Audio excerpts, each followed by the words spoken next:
Shabbat Shalom, mais uma vez. Nós aqui somos a Congregação Moreste Yeshua, Salvador. Hoje estamos estudando a 20ª porção, a 20ª Parashá, Tetzaveh, que significa ordena, e que se encontra no livro de Êxodo, né? Em hebraico é Shemot, conhecido em português como Êxodo, a partir do capítulo 27, versículo 20, e vai até o capítulo 30, versículo 10. A Haftará, a porção dos profetas, está hoje no segundo rito sefaradi, Ezequiel, capítulo 43, do versículo 10 ao 27. E a Brit Hadashah, Evangelho de Marcos, capítulo 5, versículo 1 até o capítulo 6, versículo 56, segundo o rito da sinagoga Har Tzion. Nós não vamos fazer as leituras aqui para que o nosso tempo não fique muito longo, cansativo para quem nos acompanha pela internet, mas eu recomendo você em casa fazer a sua leitura dessas porções. Vamos fazer um breve resumo da Parashá. Hoje são 15 de Adar, o segundo dia do 12º mês. Estamos no último mês do calendário bíblico judaico. E o dia 15 de Adar também é o segundo e último dia da festa de Purim, a festa ali que comemora a libertação do povo de Israel das mãos do tirano Ramã lá na Pérsia, no antigo Império Persa. Então, hoje é um dia, nós estamos vivendo dias de comemoração de vitória. O Eterno nunca esquece do seu povo. Preparou vitória naquele tempo, prepara hoje. Nós temos que confiar nisso. Independente do que nos rodeia, dos males que há pelo mundo, o Eterno nos protege, nos guarda. Todos aqueles que buscam refúgio nele, encontra. Então, vamos fazer um breve resumo da Parashá. Essa Parashá, ela começa abordando a questão da menorá. Desde a Parashá passada, que nós vemos ali já o Eterno pedindo para o povo de Israel trazer os materiais para a construção dos utensílios do templo. E aí o povo trouxe tudo que era necessário para a construção do templo, e chegou o momento que teve que Moisés pedir para o povo dar uma parada, porque já havia demais. Já havia mais que o suficiente. E quando chega a partir dessa Parashá,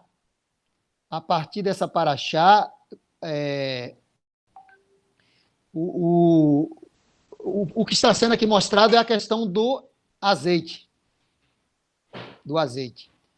E o azeite servia para o acendimento da menorá. A Parashá também aborda a escolha de Arão e seus filhos para o ofício sacerdotal, as vestimentas dos Kohanim, sacerdotes. Loures, está me ouvindo? Ok. As vestimentas dos Kohanim, dos sacerdotes, o Urim e o Tumim, que era aquelas pedras que com quem era um meio do sacerdote se comunicar com Adonai, né, com o Eterno, a lâmina de ouro que era colocada no turbante que o sacerdote usava, onde estava escrito santidade a Adonai, e as regras para a consagração de Arão e seus filhos, como sacerdócio, para um sacerdócio eterno perante Adonai. Esse é um resumo, essa Parashá aborda basicamente isso.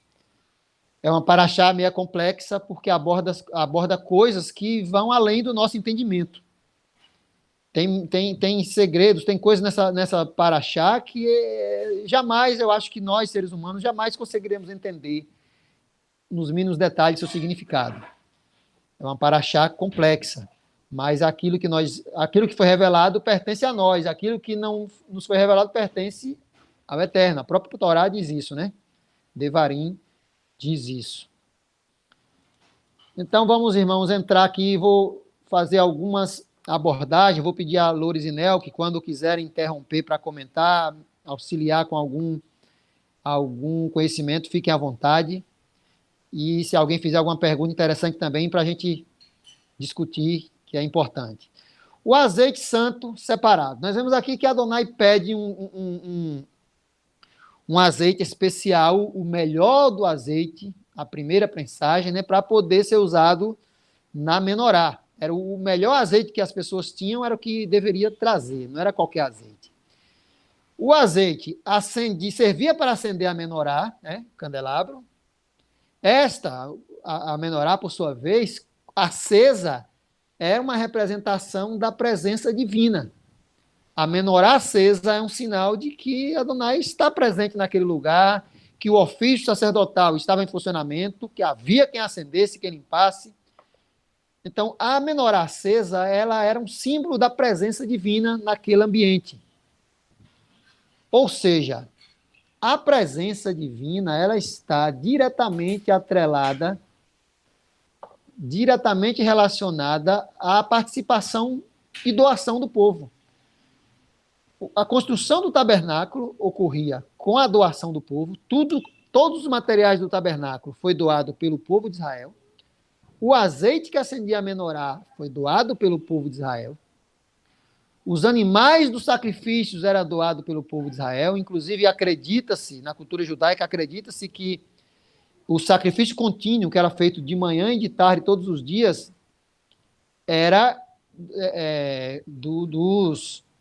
daqueles animais que o povo de Israel santificava eterno, quando os primeiros animais, né? Quando um animal tinha o primeiro filho, tinha que ser santificado eterno. Então, essas ofertas eram separadas para o sacrifício contínuo. Ou seja, para que o serviço ocorresse, para que o culto eterno ocorresse, para que houvesse a presença divina de Adonai no templo, era necessária a participação direta do povo, a doação do povo. E aqui, quando eu falo doação, eu não me refiro só à doação de bens, de algo que tem valor financeiro, a doação da vida em si.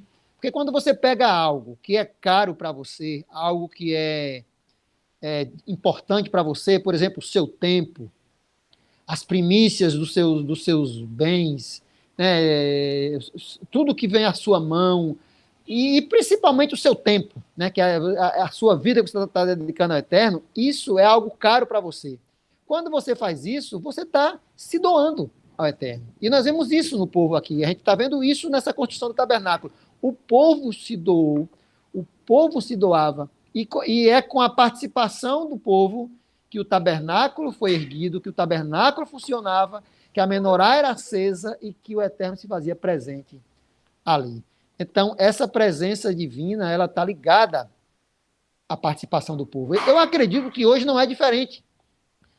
Quando a gente faz um serviço de Shabat, numa sinagoga, numa congregação, numa casa, num qualquer lugar, e que as pessoas não comparecem, essa presença divina, ela fica meio que limitada. Eu não digo limitada em sentido total, porque Adonai ele não depende de nada para se fazer presente. Ele pode se fazer presente onde tem só um ou dois, como o Yeshua falou. Se houver dois, ele está ali.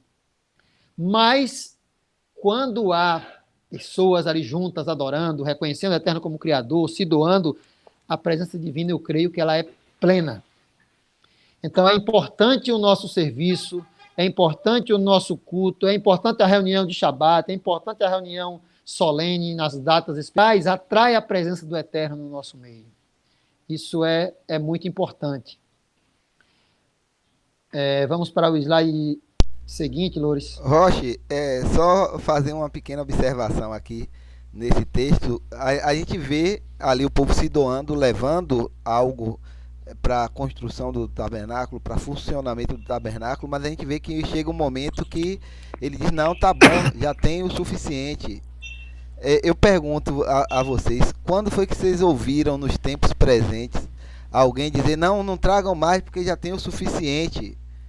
Nunca é o suficiente. E olha que essas pessoas usam esses textos para mostrar isso, mas o suficiente não existe hoje em dia. Hoje em dia, quanto mais se tem, melhor.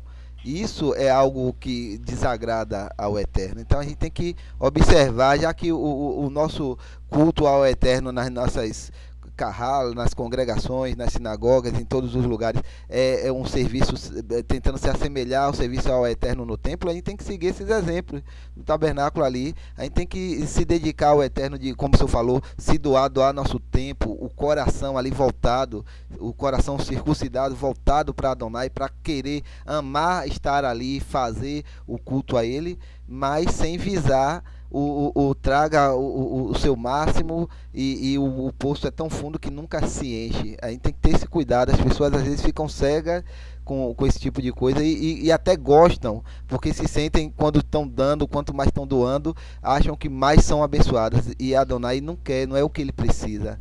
Ele precisa do nosso coração, do nosso tempo, da nossa dedicação. Isso é a verdade. Loris, você tem razão. E uma coisa que eu observo, por exemplo, nossa congregação, por exemplo, na nossa realidade, às vezes eu já me perguntei muito por que Senhor, que às vezes não sobra nada, não falta e nem sobra, é só aquela coisa na medida certa para pagar as contas, para atender às necessidades congregacionais. Aí, quando eu me lembro disso, eu imagino que a resposta já está aí. O Eterno, ele não queria nada sobejando para que o homem enchesse o olho ali, quisesse fazer uso indevido, apenas o necessário. Quando chegou no necessário, Moisés mandou parar. Então, realmente é complicado essa fonte inesgotável que muitas pessoas veem nisso aí. Quanto mais, melhor. Isso é perigoso, porque a pessoa passa a fazer uso indevido. O ser humano, ele é fraco. Quando ele vê muita coisa, ele enche os olhos e quer mais. E aí entra a ambição, entra pecado. Isso é muito perigoso. O Eterno, eu acho que ele se agrada com isso. Atenda às suas necessidades. E viva um dia por vez, né? É interessante isso. Bem colocado, Loures. Isso serve de exemplo aí para as lideranças em geral. Dando continuidade, no versículo 25, versículo 8, voltando um pouquinho a Paraxá Terumá da semana passada, ele diz assim: e me farão um santuário, né, quando ele está ordenando para o povo trazer os materiais, as matérias-primas para a construção do tabernáculo. Aí ele fala: e me farão um santuário e habitarei no meio deles, né? Todo mundo sabe que aqui Adonai está dizendo que ele não vai habitar no santuário, mas no meio deles, do povo de Israel. Ou seja, fica claro, diante de tudo isso que a gente está abordando nessas duas parachotes, a Terumá e essa, Tetsavé, que o santuário, ele acontecia numa espécie de parceria. Quem participa dessa construção é como se fosse um parceiro do Eterno, para que o serviço aconteça.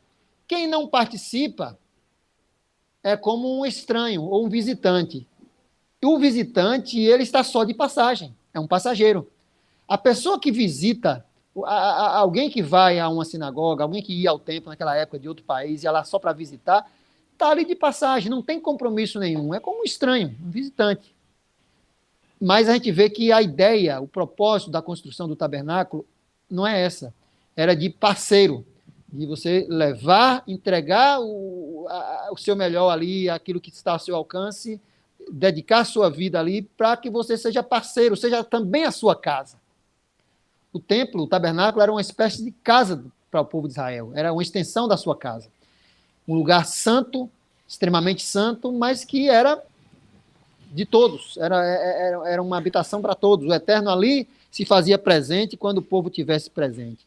Isso é interessante, irmãos. E tem uma coisa interessante, eu vou pedir ao Loures aí, slide 17, em Ezequiel capítulo 43, versículo 10, que é inclusive a Haftará, a porção dos profetas dessa paraxá, diz algo meio enigmático ao meu ver. Ele diz: tu, pois, ó filho do homem, mostra a casa de Israel, esta casa.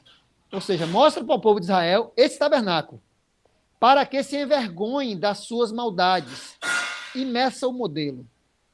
E quando a gente lê a continuidade do texto, né, todo o contexto, a gente vê que Adonai manda medir, mostra ali todos os detalhes da construção, que como nessa paraxá, na anterior, a gente vê que é tudo nos mínimos detalhes, milimetricamente detalhado ali, tudo muito bem descrito.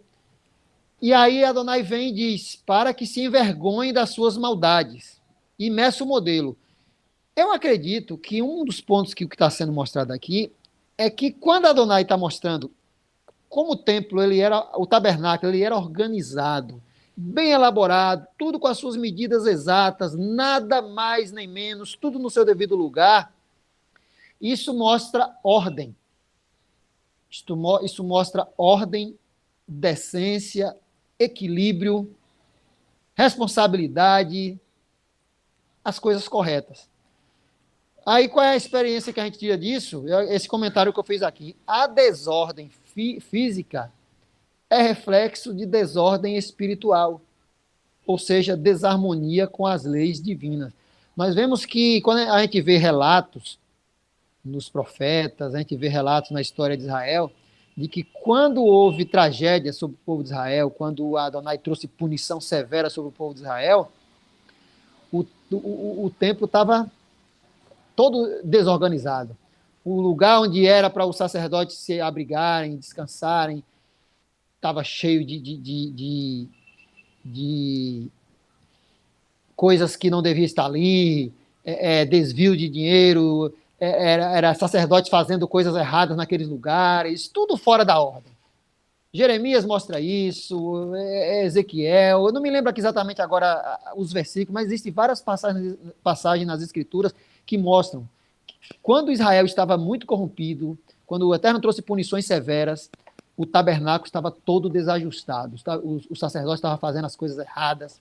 Lembra dos filhos de Eli, que era gananciosos, roubava as ofertas do povo, estava tudo desajustado. Então, essa ordem que o tabernáculo mostra, a construção do tabernáculo, o funcionamento do tabernáculo, o funcionamento do sacerdócio, as vestes de Arão, tudo muito bem organizado, isso demonstra uma ordem minuciosa das coisas. Uma ordem que nasce no campo espiritual, porque o tabernáculo era modelo de um tabernáculo celestial, como a Torá mostra, e essa ordem se repetia no campo terreno e que refletia na vida das pessoas, refletia na vida de Israel como nação. Ordem gera ordem. Organização gera organização. Desordem gera desordem. Não tem um ditado que um abismo puxa outro? Um erro leva a outro erro. A ordem leva a ordem. A desordem leva a desordem. E a desordem, por sua vez, traz destruição, traz sofrimento, traz dores. Então, nós vemos que é necessário haver uma ordem. Por isso que a Torá, a lei de Deus, ela é tão detalhada, ela é tão organizada. Ao mesmo tempo que ela é simples, ela é complexa. Porque existem coisas que nós não entendemos bem, e os homens, às vezes, tentam complicar, acrescentar mais coisas ainda, dificultando a aplicação. Então, nós sabemos que é preciso uma ordem. Irmãos, eu vou pedir rapidamente a vocês só um minuto que eu vou ter que colocar aqui o carregador. Não sei porque o celular está acusando bateria descarregando. Um minuto só.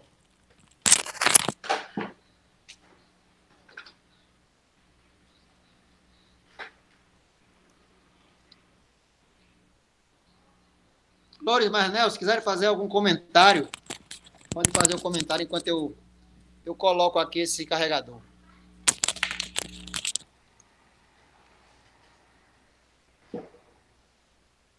Pode ficar à vontade, Nel.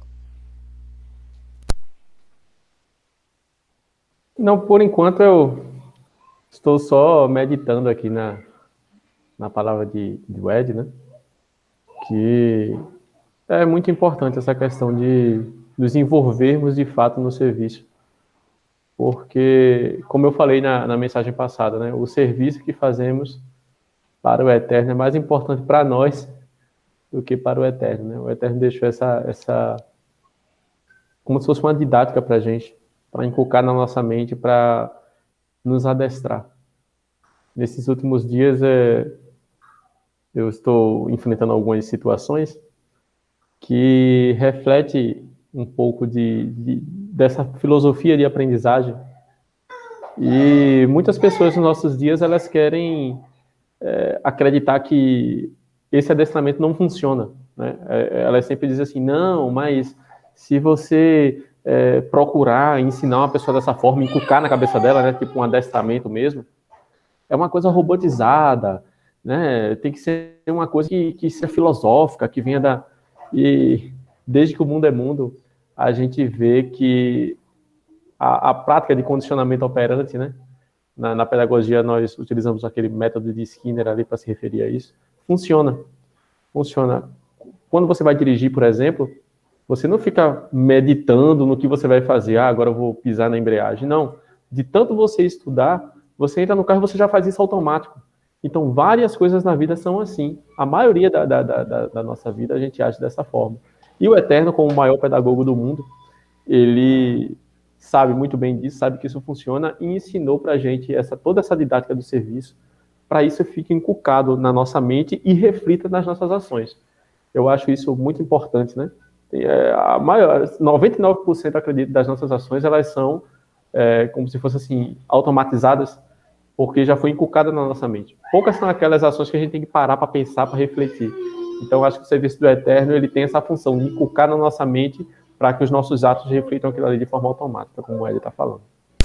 Verdade, né? Eu concordo com você. Eu acredito que ensinar a Torá da forma que a Adonai manda não é robotizar o seu filho, não é ensinar ele que só existe aquilo, acabou aquilo. Não, é para que ele cresça sabendo que aquilo é verdade. E aí, se ele quiser no futuro decidir uma outra coisa, ele pode fazer. Mas aí eu lhe pergunto, não sei se estou equivocado ou não, mas a filosofia da forma que é hoje, não já tem também seus conceitos e tudo pré-definido dos antigos filósofos que definiram que era daquela forma, e você da mesma forma, não, deixa ele livre para pensar, mas inculca na cabeça da pessoa, da criança, do jovem, aquele pensamento. É a mesma coisa. A gente tem a certeza absoluta. O que está escrito em toda a Torá, no Taná, na Brit Hadashah, a gente tem como verdade, porque não resta dúvida. É certo, a gente não tem dúvida alguma. Então a gente vai passar para o nosso filho aquilo que a gente tem como certo, como verdade absoluta. Dá no mesmo, eles só são hipócritas em assumir isso. Vou passar aqui para o nosso Rocha novamente. Loures, realmente, a gente vê aí teorias de todas as espécies sendo inculcadas na cabeça da população o tempo inteiro. Né? O tempo inteiro. O Eterno, ele não obriga ninguém a nada, mas ele mostra o caminho, o melhor caminho. Né? E a gente vê que é preciso ordem, as coisas tem que haver ordem. A desordem é um negócio terrível. Por que é que nós vemos hoje aí... O ser humano igual, voltando aos dias de Noé, né? Voltando aos dias de Noé, todo tipo de coisas terríveis. Tudo isso é desordem. O ser humano ele foi criado em uma ordem. Cada coisa funciona do seu modo correto. Aí o ser humano quer alterar a ordem das coisas funcionar, quer alterar tudo, e aí traz destruição. Existe ordem para tudo. E essa paraxá, ela mostra isso de uma forma assim fantástica, a ordem das coisas. Um relógio, se você tira a ordem dele, já era, ele tem que ser exato, né, em sua ordem ali para funcionar. Coloquei aqui a bateria do celular, o carregador do celular, vamos seguir em frente. Vestes de santidade. No capítulo 28, versículo 3, o Eterno dá mínimos detalhes das vestimentas dos sacerdotes. E veste de santidade nada mais é que veste de separação. No versículo 3 diz, falarás também a todos os que são sábios de coração, a quem eu tenho enchido do espírito de sabedoria, que façam os vestes a Arão para santificá-lo, para que me administre o ofício sacerdotal. Primeiro ponto aqui são os vestes literais, não era algo simbólico, aqui eram literais, vestes mesmo ali de tecido, tudo sendo bem feita, para diferenciar os Kohanim, os sacerdotes, das demais pessoas. Alguém chegava no tabernáculo e via um sacerdote em pleno ofício, se ele encontrasse o sacerdote por acaso no meio de uma multidão ali, ele ia saber quem era.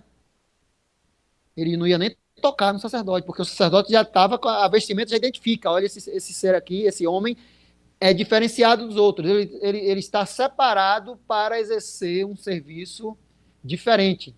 Ele não era melhor do que os demais como pessoa, mas ele estava imbuído de algo mais especial do que os demais. É diferente. Quando você está com a responsabilidade de fazer algo especial, algo separado, algo santo, você se torna separado e santo, não porque você é melhor que os demais. Isso é importante a gente ter em mente. Mas porque o que você está fazendo é diferenciado. Ele continua sendo igual a qualquer outro. Mas a responsabilidade que ele tem é diferente. Então, não é a pessoa que é melhor do que outra, é a responsabilidade que está sobre ela, é diferente da responsabilidade que está sobre outros. Então, as vestimentas de Arão, do sacerdócio, dos filhos de Arão, da família de Arão, era já literalmente diferente, para separar, santificar Arão dos demais. No meio da multidão, Arão era diferente. Ele teria que ser. E, lógico, na santidade da sua conduta, ele teria que ser também. Mas aqui está falando de vestes literais, nada de simbólico. Outra coisa, o propiciatório. O propiciatório sobre a arca é algo que me chama muita atenção nessa paraxá. O propiciatório... Oi, Nel. Você permite, antes de você falar do propiciatório, eu falar um pouco dessa santidade, né? Pois não. Uma coisa bem rápida. Acho que as pessoas que estão nos ouvindo devem focar muito bem nisso que você falou, né? Que o conceito que vemos hoje é que santidade é aquela pessoa que é superior às outras, né? E não é a pessoa, e sim o ofício que ela faz, o trabalho que ela faz. Exatamente. E eu acho que deve ficar bem cucado na mente daquelas pessoas que estão nos ouvindo. E outro detalhe também é que santidade, né, pela Torá, o sentido de Kadosh ali, né, é esse sentido que você falou também, diferenciação, de ser diferente. E não daquela pessoa se isolar de todo mundo, né, ficar separado de todo mundo, não falar com ninguém. O propósito, eu acredito, de santidade que o Eterno propôs é a pessoa ter uma missão especial e essa pessoa está inserida no meio de outras pessoas para que essa missão, para que ela possa brilhar. E Yeshua até fala sobre isso, né? Você vai colocar uma luz embaixo, né? Você vai colocar uma luz em cima para que ela possa atingir a todos. Então, hoje em dia, as pessoas têm esse conceito de, não, santidade eu tenho que me separar de todo mundo. E, na verdade, a santidade na Torá não é separação dos outros nesse sentido, e sim ser diferente. E uma coisa, né, aos meus amigos gentios, né, que nos ouvem, para ser santo, para ser diferente no sentido da Torá, o que pode diferenciar a gente dos demais é mandamentos, né, Ed? Quanto mais mandamentos se guarda, mais santo se fica. Não tem como se ficar santo na sua cabeça ou guardando doutrina de homens, não. A única maneira de se santificar mais é guardar mandamentos do Eterno. Por isso que o sacerdote, né, Ed, era o mais santo que existia no meio do povo, porque ele era aquele a quem estava designado guardar mais mandamentos. Exatamente. Não cabe aqui eu dizer que eu sou mais santo do que Lorisvaldo, porque eu só uso sapato de couro. Isso não designa a santidade. Né? O que designa a santidade são as coisas que o Eterno colocou como santidade, e quanto mais você guarda aqueles mandamentos, né, você se torna mais santo. Hoje em dia o conceito de santidade ficou totalmente distorcido, no meio gentil principalmente, né, daquilo que está na Tanar, daquilo que está na Torá. Quer ser mais santo? Guarde mais mandamentos. E não mandamentos de doutrina de homens, mandamentos que estão escritos na Torá. Pois é, muito bem colocado, Loris. Quer ver, por exemplo, o Nel, o Shabat. Por que o Shabat ele é um dia santo? Porque ele é separado dos outros 6 da semana. É um dia igual, né, de 24 horas, o sol nasce, se põe, tudo da mesma forma. Mas ele é um dia que ele foi designado para um propósito diferente. Enquanto os outros são dias de trabalho, o Shabat o Eterno deu como dia de descanso. Existe uma diferença, por isso ele é separado, por isso ele é santo. Né? Quando a gente guarda, vamos supor, você chega num ambiente, você vai almoçar num restaurante com seus colegas de trabalho, está todo mundo ali junto para comer. Você, na hora que você vai comer, você pede a sua comida diferente, algo que não tenha, por exemplo, carne de porco, coisa que é contrária à Torá. Você está santificando a sua alimentação, automaticamente você está se santificando. Precisa você vai estar ali se julgando melhor do que os outros? Não, você continua igual a todo mundo, respeitando todo mundo, sendo respeitado, apenas a sua comida vai ser diferente, você quer uma comida diferenciada, ou seja, você santifica a sua alimentação e se santifica com isso. Se chega num lugar, está todo mundo mentindo, e você, opa, gente, eu não entro nessa, eu não vou mentir, eu vou falar a verdade, dou a quem doer, eu tenho que falar a verdade, você está se separando, você está se santificando. Santificação é uma coisa muito simples, é no dia a dia. A santidade ela é exercida no dia a dia, não existe, na verdade, nas escrituras, não existe o homem secular e o homem santo, o homem religioso. Isso é um conceito totalmente ocidental e que não tem base bíblica nenhuma. Nós, seres humanos, nós somos a mesma pessoa. Nós temos que ser santos no dia a dia. Ah, eu entrei no carro de Neudjan e ouvi Neudjan ouvindo uma música secular. Isso tornou Neudjan mais santo ou menos santo? Não. Não tem nada a ver. Isso, no dia a dia, no seu dia a dia, ele vai expressar sua santidade naquilo que, como o Nel falou, naquilo que está vinculado a mandamentos. Eu posso entrar no carro de Neudjan ou de Lorisvaldo, de qualquer um dos irmãos, pegar uma carona e ir lá e estar ouvindo uma música secular. Aquela música ela não blasfema do Eterno, ela não é uma música profana, é uma música comum, né? Comum. Mas como é que eu vou saber que Neudjan é uma pessoa, ou qualquer outro que eu entrar no carro dele, que ele está se santificando? Chegar ali na frente, ele encontra, sei lá, alguém precisando de um socorro, alguém que está ali atropelado, precisa de um socorro. Ele vai lá e, se só tem ele ali para fazer aquilo, ele vai lá e ajuda. Ele cumpre as leis, tudo que é correto para ser feito, ele está fazendo. É isso que vai definir a santidade. Mas hoje tem pessoas que, eu fui na casa de fulano, estava fulano de bermuda dentro de casa, foi na praia de bermuda, de short, acha que isso a pessoa deixou de ser santa. Gente, não tem nada a ver. O que adianta você estar dentro de casa com a calça batendo lá nos pés, andar na rua com a camisa até aqui, com a calça até lá embaixo, como eu vejo pessoas, o sol derretendo de quente, de terno e gravata dentro de um ônibus, achando que isso é santidade. Isso não é santidade. Você não vai andar nu, você não vai andar com roupa escandalosa, mas isso não significa santidade. Santidade é se você age de modo justo, de acordo com os mandamentos do Criador, isso lhe faz diferente dos demais. Às vezes ninguém nem percebe, nem chama atenção, mas você está fazendo a vontade do Eterno, está andando de acordo com os princípios dele. Isso faz santo. As pessoas que tinham uma vestimenta diferenciada eram os sacerdotes. Ao restante do povo de Israel, você não vê mandamento se vista assim, tem que se vestir dessa forma, daquela, não. Porque não é isso que expressa santidade.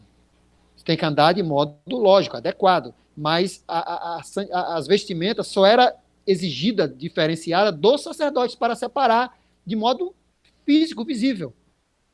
Então, santidade é algo que hoje se distorce muito. Não tem nada a ver com essas coisas. Santidade é andar de acordo com os princípios do Eterno, que faz você diferente de outras pessoas que não faz aquilo. Vamos continuar. Voltando ao propiciatório da arca, né, que era aquela tampa que ficava sobre a arca onde tinha os querubins. Em Êxodo 25, né, também na paraxá anterior, do versículo 17 até o 22, ele aborda a construção desse propiciatório.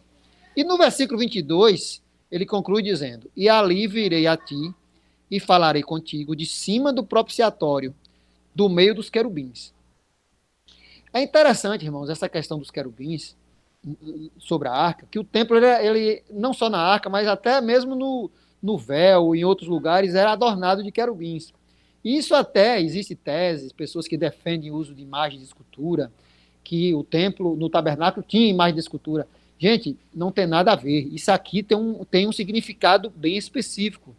os querubins ficavam sobre a arca, simbolizando a guarda de alguma coisa. Que simbologia seria essa? Eu acredito, seguindo aí para o slide seguinte, eu acredito que esses querubins sobre a arca simbolizavam o seguinte, Gênesis 3, 24. E havendo lançado fora o homem, pôs querubins ao oriente do jardim do Éden, e uma espada inflamada que andava ao redor para guardar o caminho da árvore da vida. Ou seja, esses querubins que ficavam sobre a arca, eu creio que ele simboliza os querubins do Éden. Inclusive a Torá ficava, um exemplar da Torá ficava dentro da arca, e a Torá é chamada de árvore da vida, para os que nela se apegam, né? Então, certamente esses querubins do propiciatório sobre a arca fazia alusão àqueles 2 querubins que ficavam no Éden, impedindo o acesso à árvore da vida, para que o homem não comesse e vivesse eternamente. Aí o Eterno proibiu o homem, tirou aquele contato que o Eterno tinha, que o homem tinha com o Eterno de falar diretamente com ele, como diz lá em Gênesis 3:8, e que o homem ouvia a voz do Eterno todos os dias ali na viração do dia, ou seja, durante o dia ali o homem ouvia o Eterno falando.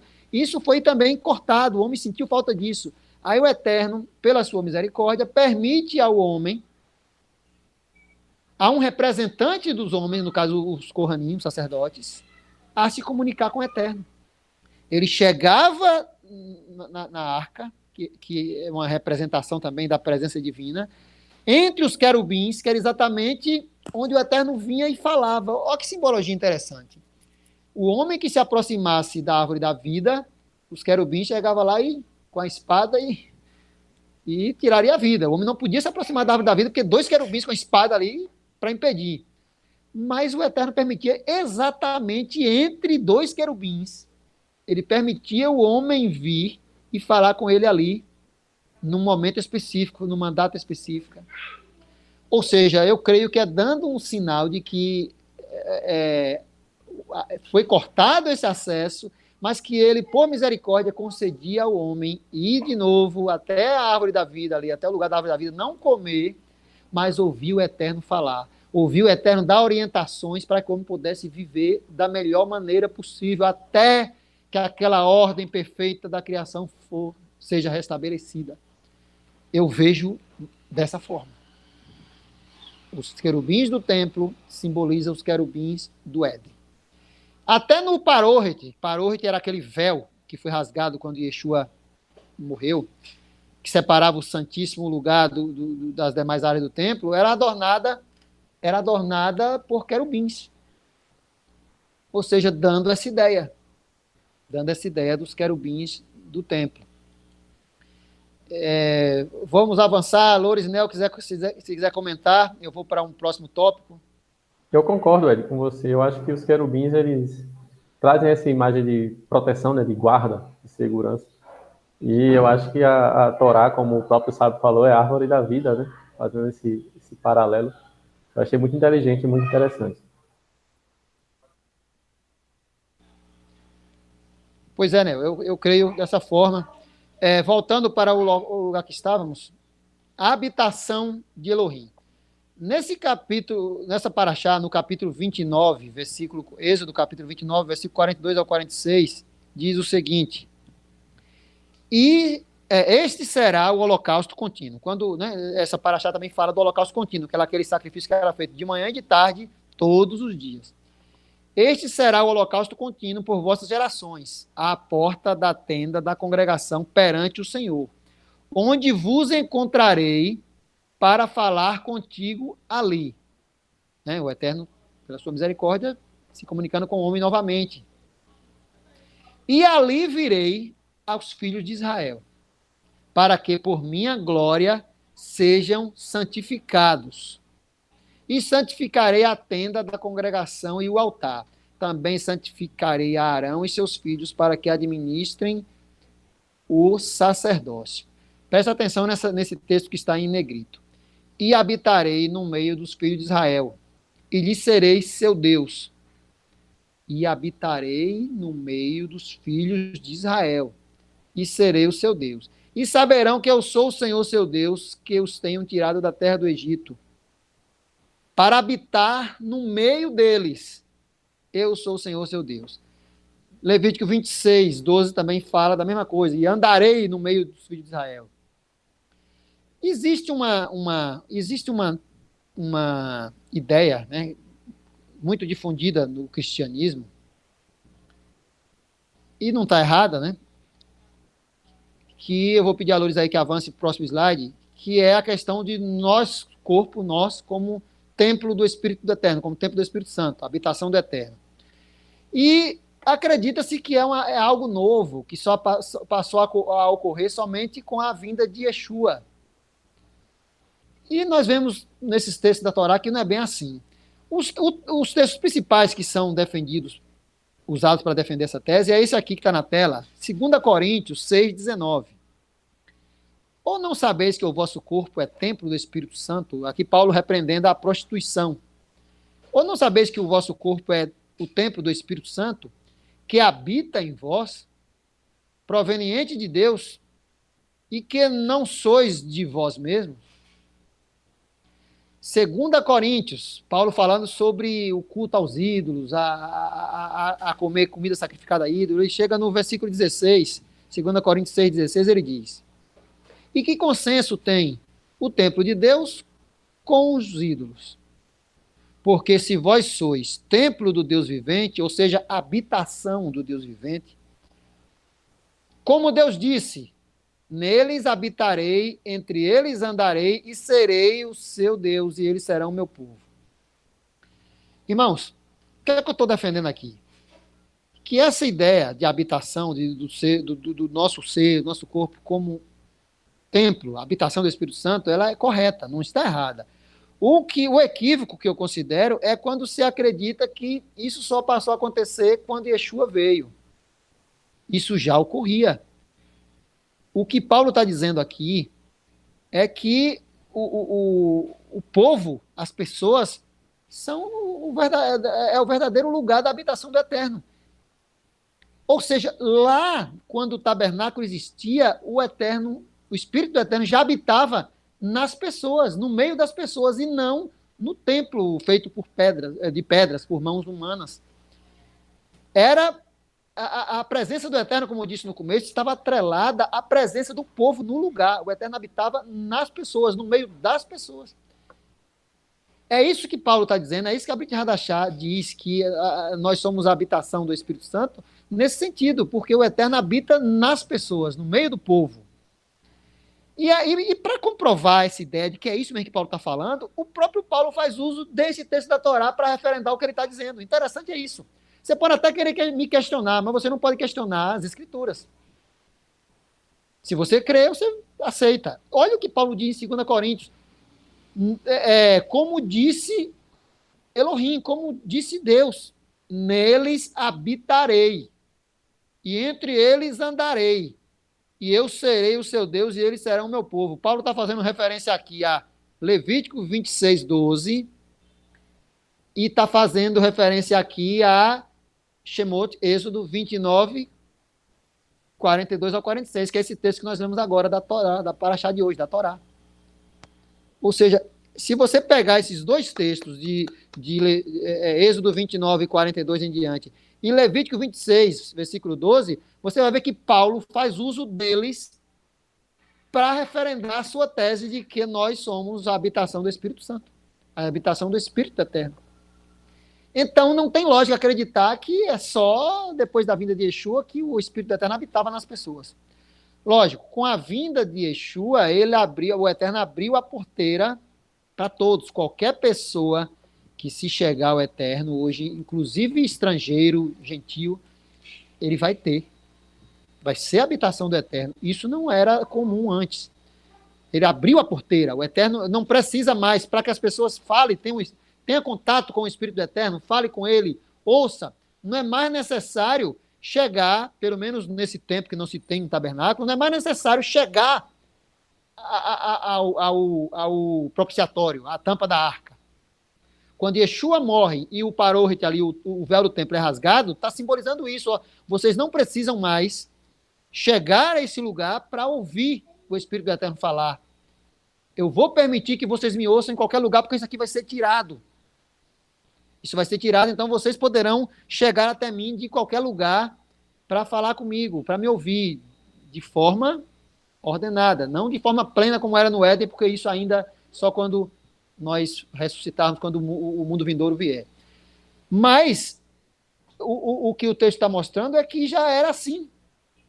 O homem já era a habitação do Eterno desde a época do tabernáculo. O povo reunido, o Espírito do Eterno estava presente e habitava no povo. É isso que Paulo está dizendo, utilizando o próprio texto da Torá que nós estamos falando agora para referendar a sua tese. Então, irmãos, as pessoas que acham que tenta separar o Novo Testamento do Velho e que o Novo Testamento é uma nova ordem, uma nova ideia e tudo se tornou arcaico, é um engano terrível. As coisas continuam ligadas. Uma é cumprimento da outra. E para deixar isso mais ainda claro e fechado, o livro do Apocalipse encerra dizendo, né, lá no penúltimo capítulo, Apocalipse 21, versículo 3, quando já está tudo ali sendo consumado, João ouve uma voz que diz, e ouvi uma grande voz do céu que dizia, eis aqui o tabernáculo, olha só, o tabernáculo de Deus com os homens, pois com eles, ou seja, com os homens, habitará, e eles serão seu povo, e o mesmo Deus estará com eles e será o seu Deus.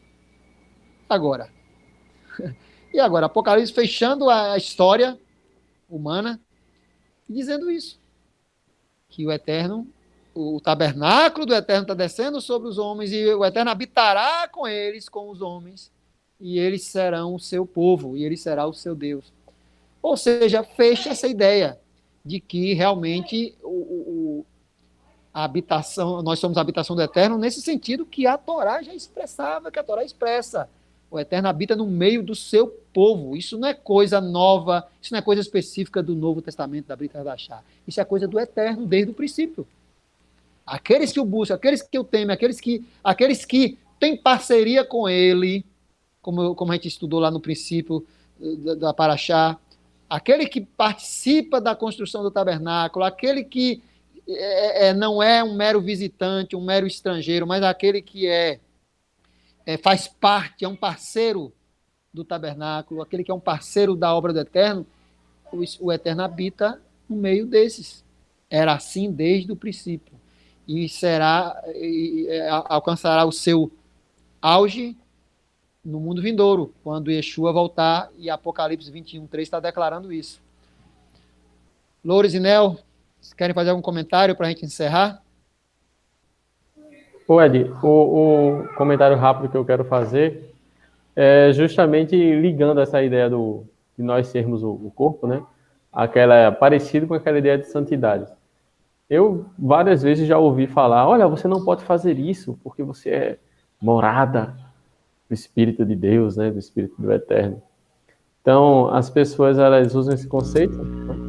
E aquilo que eu não posso fazer é aquilo que a Torá diz que eu não posso fazer, né? Como você mesmo falou, às vezes as pessoas se escandalizam, diz que você é menos santo ou diz que você não é santo, porque você está de bermuda em casa ou está sem camisa, por exemplo. E não se preocupa em observar o que realmente está escrito, né? Tem coisas que estão escritas ali que é para elas fazerem, e elas ignoram totalmente, acham que aquilo ali não serve mais, que está em um novo tempo, né? Um exemplo claro disso, que eu já vi tantas pessoas que seguem ao Eterno fazer, é ingerir sangue. Tem gente que diz que vira o Eterno e ingere sangue. Isso é um mandamento claro, né? Claro, tanto na Torá, quanto até nos escritos dos apóstolos. E as pessoas continuam fazendo. E para elas a santidade está, como você fala, né, num paletó. Ah, não, eu estou de gravata. Ou seja, a pessoa está focando no mandamento de homens, achando que ela está sendo santa, que ela está seguindo esse mandamento, e está descumprindo o mandamento do Eterno.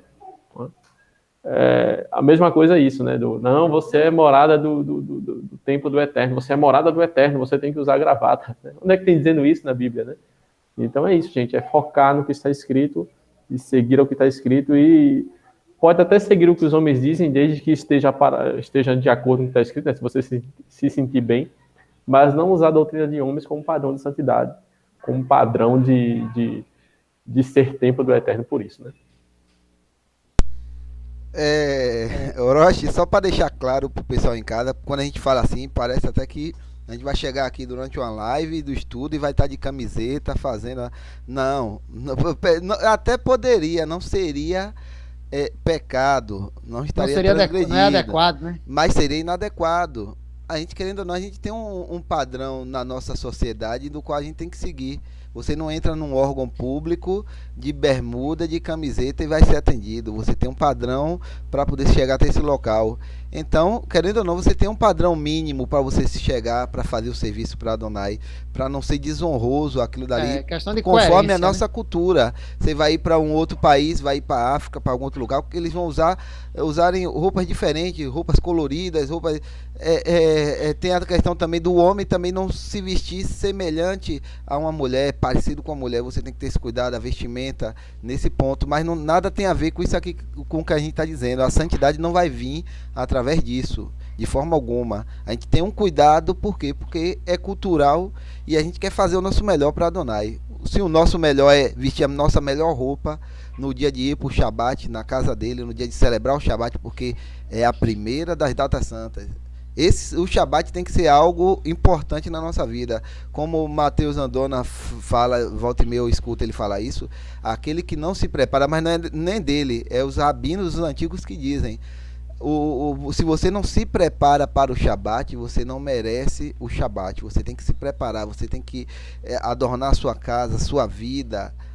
Aí você, já que o seu corpo é templo do Deus Altíssimo, adorne o seu corpo, mostrando ali a alegria, a sua melhor roupa, em adorno para celebrar uma data importante, a primeira das datas santas. Então, nesse ponto, a gente tem que realmente ter esse cuidado. Mas não é isso que vai gerar santidade. Na verdade, a santidade tem que estar na sua vida, e quando você está vivendo em santidade, transborda. E eu acho que esse cuidado é o transbordar da santidade. Você vive em santidade e você quer cuidar também do seu visual, da sua apresentação diante de Adonai. Porque está transbordando ali. Não é que eu estou com a vida preguiça e depois eu quero me arrumar, porque tem também, para transparecer diante dos homens uma santidade. Não. É diferente. Não é só diante dos homens. É no Shabat na sua casa, na hora de celebrar, de iniciar o Shabat, na hora de encerrar. Vai em tudo na nossa vida, né? É complexo. Se a gente for ficar falando aqui, vai dar uma outra ministração só falando a respeito desse ponto. A gente pode marcar mas outro Lourdes, é estudo. exatamente isso. É questão de coerência, né? A pessoa tem que saber aquilo que escandaliza, aquilo que é fora da ordem, é coerência. Eu participei de um serviço de Shabat em um lugar, em uma congregação, e veio um palestrante, uma pessoa que ia ministrar Paraxá, eu acho que ia ministrar Paraxá, eu nem me lembro, de um outro país. E o rapaz, quando ele subiu para falar, todo mundo ficou assustado. Ele estava de terno, né, de paletó e de bermuda. Aí o pessoal explicou: olha, gente, isso aqui no país dele é assim que o pessoal se veste, é normal. É uma das formas de se vestir. Então, para ele é natural. Aí todo mundo entendeu. Mas ficou estranho quando ele chegou de paletó e de bermuda. Ou seja, não no antigo Israel, as vestimentas dos homens pareciam vestido de mulher de hoje, né? Então é isso que a gente está dizendo, que isso não gera santidade, mas também andar de qualquer jeito, isso mostra aquilo que a gente falou no começo, a desordem na vida da pessoa. Quando a vida espiritual da pessoa está desordenada, a vida física reflete essa desordem, e aí começa, tudo fica fora do lugar na vida da pessoa. Então é necessário ordem em tudo. Agora, um ponto que eu queria, para a gente encerrar, um ponto que eu queria tocar aqui, é que, para sintetizar tudo isso, se você chegar num restaurante, por exemplo, com muita gente hoje, tem muitas pessoas, muitos crentes, se você chegar num restaurante, sentar numa mesa, vocês que estão me ouvindo, avaliem essa questão, vocês vão entender o que eu estou querendo dizer. Sentar numa mesa para almoçar com muitos irmãos, né, crentes. Aí, um pede sarapatel, o outro pede carne de porco, outro pede frutos do mar, E aí você pede comidas que sejam todas puras, né, de acordo com as escrituras, mas antes de comer você pede, por exemplo, uma taça de vinho para você tomar.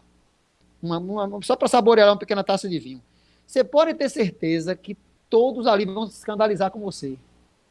Vão ficar horrorizados, irmão, o que é isso? Você é crente, está fazendo isso. Mas não viram nada de errado em comer sangue, comer comida impura, não viram nada de errado. Mas quando você vai para as escrituras, você vê que está tudo invertido aí. As escrituras condenam, lógico, a embriaguez, você beber muito, perder o controle, mas não condena a pessoa pegar uma taça de vinho, tomar e ficar, né, sem perder o controle de nada, sem exagerar, apenas ali para saborear, não tem nada demais. Mas condena você comer sangue severamente, condena comer comida impura. Mas se você fazer dessa forma no restaurante, por exemplo, as pessoas vão se escandalizar com você. Ou seja, as coisas fora da ordem. A mesma coisa com a vestimenta. Tem lugares que se você não tiver de terno, você não sobe em um púlpito para dar uma mensagem. Lógico, eu também jamais permitiria alguém chegar lá no púlpito e sem camisa, de qualquer jeito, seria escandalizar também. Tudo tem que ter ordem e decência. Mas a pessoa que achar que só se ela tiver de terno que pode, só se tiver dessa forma, daquela, santidade não vem disso, né? Essas coisas é apenas uma demonstração de que a pessoa está com a sua vida em ordem, sua vida está sendo santificada, mas ela não é o agente em si da santidade. Não sei se eu consegui ser claro para os irmãos. Loures, acho que não tem nenhuma pergunta aqui, nenhum comentário que exija resposta, não, né? Não. Só mesmo o Shabbat Shalom de todos, mas não teve nenhuma pergunta, não. Irmãos, então nós vamos terminar. Para não ficar muito extenso, eu sei que a pessoa em casa ficar acompanhando, uma coisa é presencial, outra coisa é distante, é cansativo, então nós vamos encerrar. Que o Eterno conceda a todos vocês, a todos nós, um restante de Shabat abençoado. Hoje nós não deveríamos ter, mas hoje nós não vamos ter o estudo do Apocalipse, porque não foi possível. A semana foi muito carregada, eu não tive tempo de preparar um estudo do Apocalipse como vocês merecem. Então eu vou deixar para a semana que vem, se o Eterno permitir, a semana que vem nós teremos às 17 horas, o estudo do Apocalipse por esse mesmo canal. Quarta-feira que vem, se o Eterno permitir, nós teremos, né, um estudo bíblico às 20h30, na próxima quarta-feira. E no próximo Shabat, nesse mesmo horário, não sabemos ainda se vamos estar na congregação ou de casa, como hoje, vai depender do governo, se vai lançar mais algum decreto, se vai estender o decreto ou não. Isso vocês vão estar sendo informados durante a semana. Loures e Nel, muito obrigado pela ajuda, pelo suporte. Shabbat Shalom a todos, que o Eterno abençoe a todos, em nome de Yeshua HaMashiach. Amém. Amém, gente. Shabbat Shalom.